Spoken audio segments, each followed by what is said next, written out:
Olá, amigos aprendizes do Evangelho. Hoje o comentário é do capítulo 135 do Caminho, Verdade e Vida, cujo título é O Ouro Intransferível, que está no Apocalipse, capítulo 3, versículo 18, que diz assim: Aconselho-te que de mim compres ouro provado no fogo para que te enriqueças.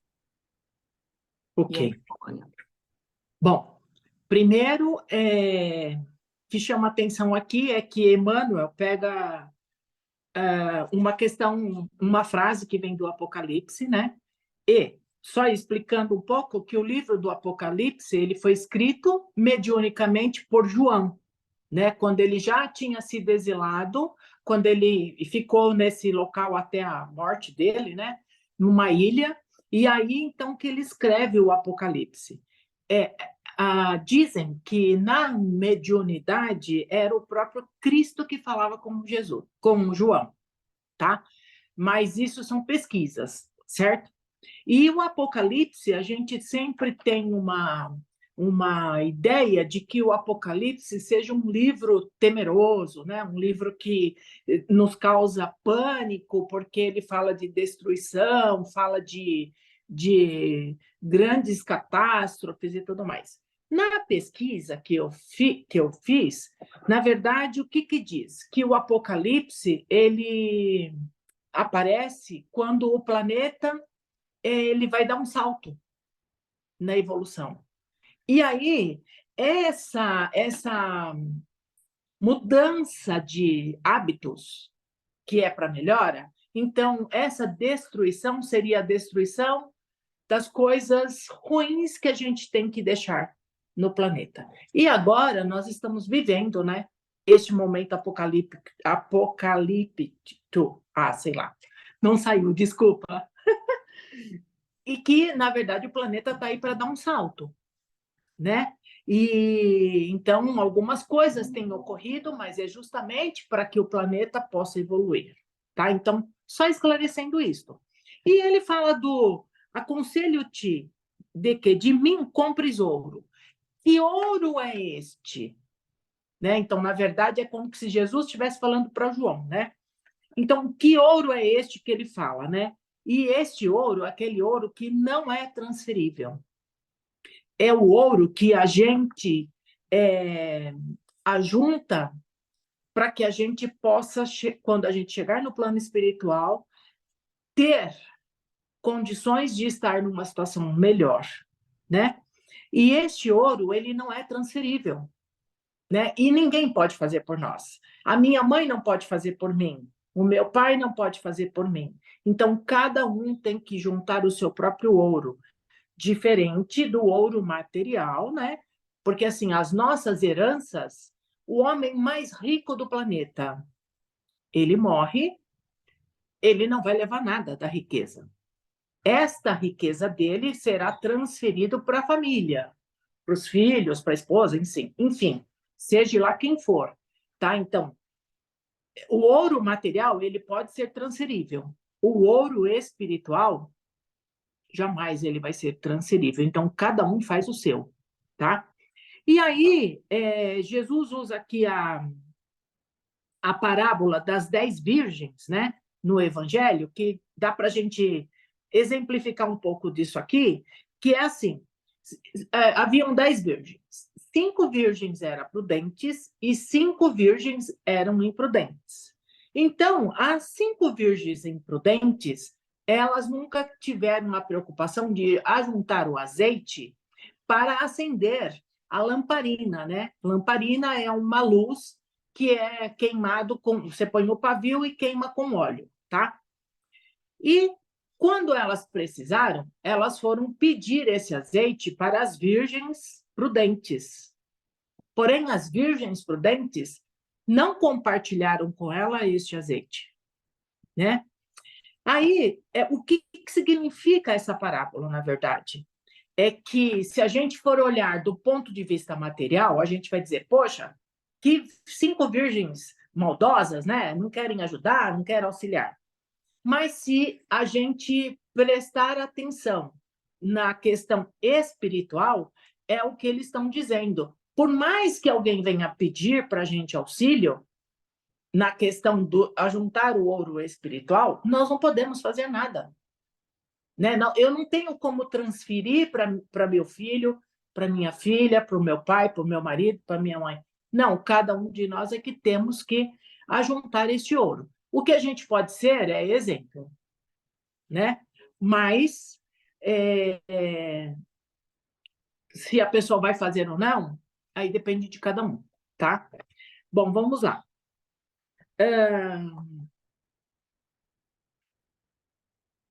Peraí, deixa eu ver só para eu me achar aqui. Então, quando ele diz assim, né? Comprai de mim o ouro provado no fogo, o que significa este ouro provado no fogo? É que, na verdade, não é fácil a gente seguir Jesus, né? Não é uma coisa que é fácil. Então, quando ele diz assim, o ouro provado no fogo, significa as nossas renúncias, significa as nossas provas, significa as nossas virtudes. Então, quais são as virtudes que eu adquiri? Quais são as virtudes que eu adquiri através da minha reforma íntima? Né? Porque, na verdade, a gente tem que fazer a nossa reforma para poder ganhar virtude. Né? Então, as nossas provas, elas são únicas. Ela pode ser leve para mim, mas para a Lívia pode ser um pouco mais pesado. Né? Porque tudo depende aonde está o nosso calcanhar de Aquiles, né? E aí é essa questão que a gente precisa entender. Então, ninguém vai viver a nossa prova para mim, tá? Isso é uma das coisas que eu preciso deixar claro. E o que eu quero deixar claro também é assim, não é porque o cara é rico e tem os seus tesouros materiais, este indivíduo, ele é pobre espiritualmente. Isso não existe, tá? O cara pode ser rico materialmente e pode ser riquíssimo espiritualmente falando. E vice-versa. Um cara pobre, ele pode ser pobre materialmente e ele pode ser rico, riquíssimo em questão espiritual. Mas também o outro também é válido, né? Pode ser pobre materialmente falando e muito pobre espiritualmente. O cara pode ser riquíssimo materialmente e pobríssimo espiritualmente. Porque isso depende de cada um, de cada ser, de cada, né? E na pesquisa que eu fiz, diz assim que é muito mais fácil as pessoas ajuntar os tesouros materiais do que ajuntar os tesouros espirituais, né? Devido às renúncias que você tem que fazer. E aí, assim,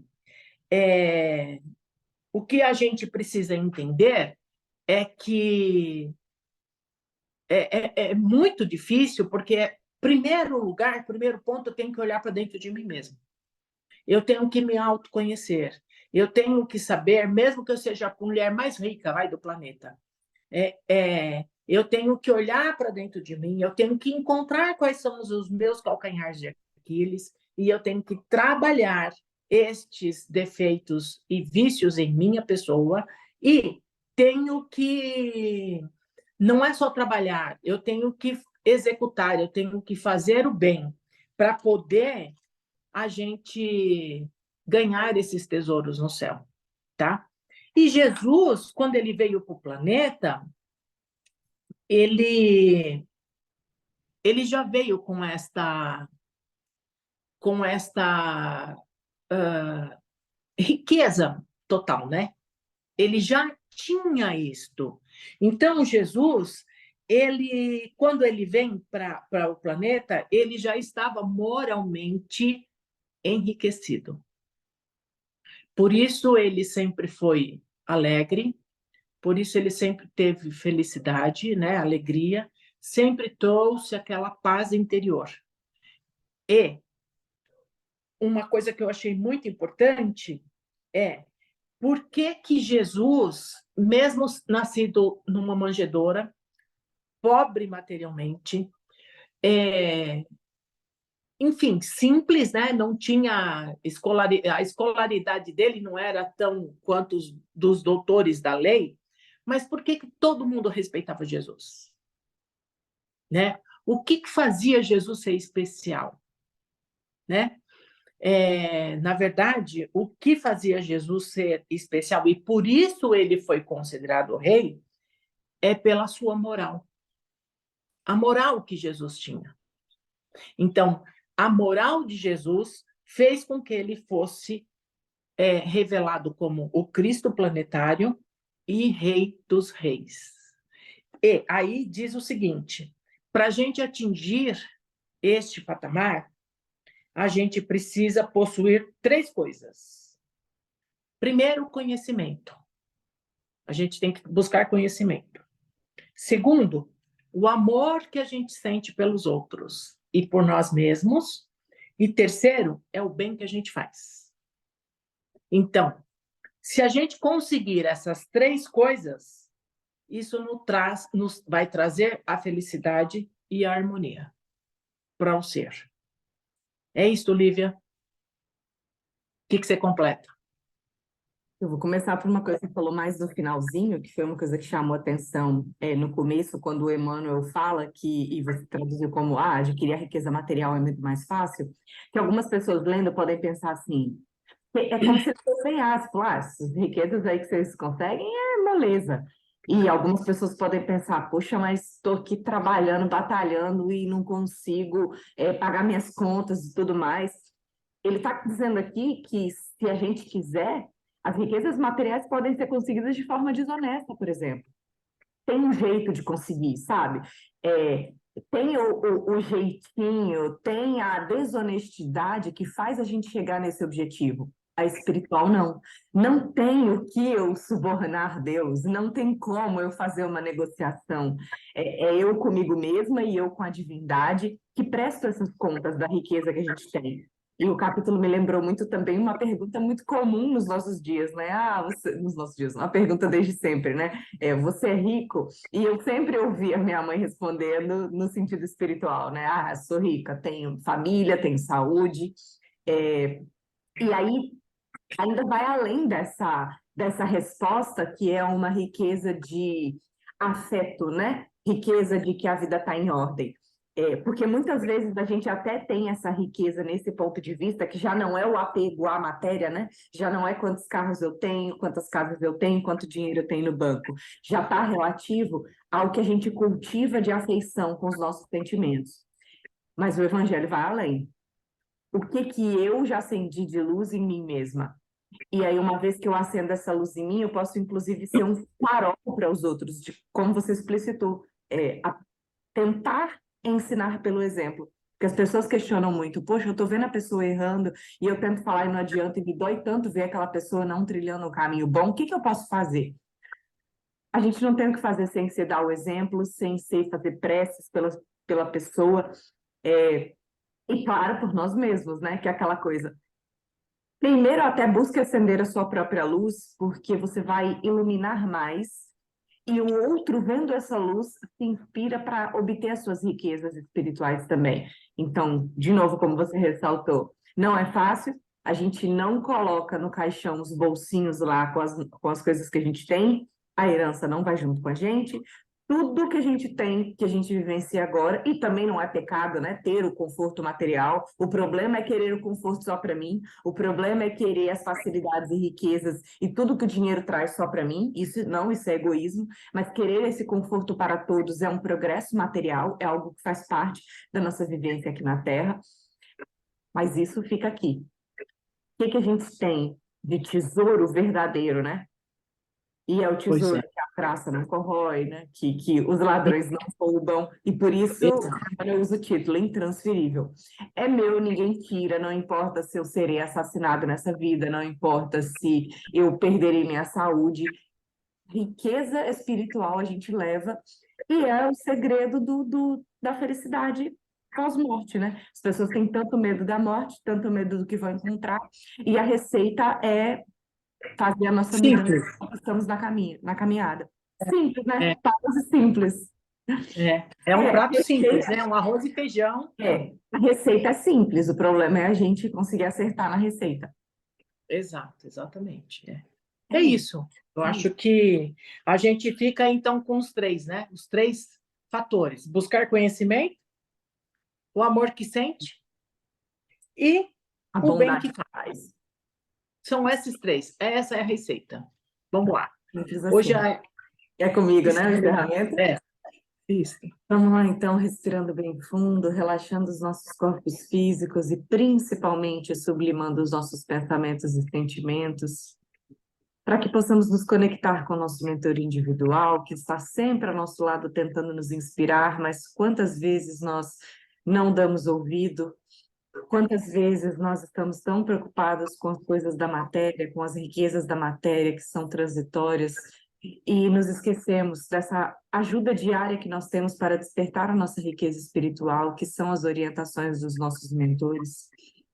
Que possamos, então, nesse momento, mentalizar primeiro o nosso organismo físico todo iluminado, para que, com o auxílio da espiritualidade amiga, tenhamos o refazimento para ter mais coragem para enfrentar tudo que vier de desafio durante essa nossa semana, expandindo essas mesmas vibrações para os nossos familiares, todos aqueles que convivem conosco, estando em nosso lar neste momento, onde quer que se encontrem, que seus corações recebam essa luz, que sua mente suas mentes recebam essa tranquilidade.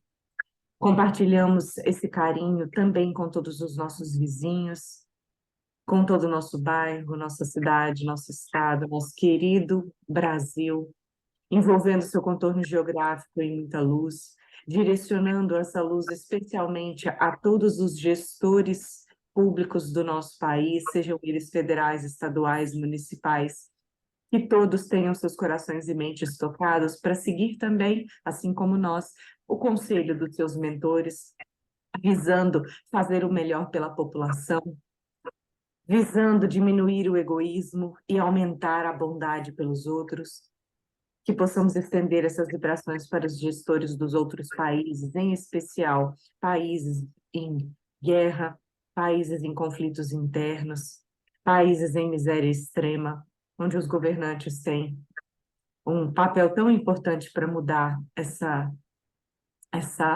esse direcionamento desses países.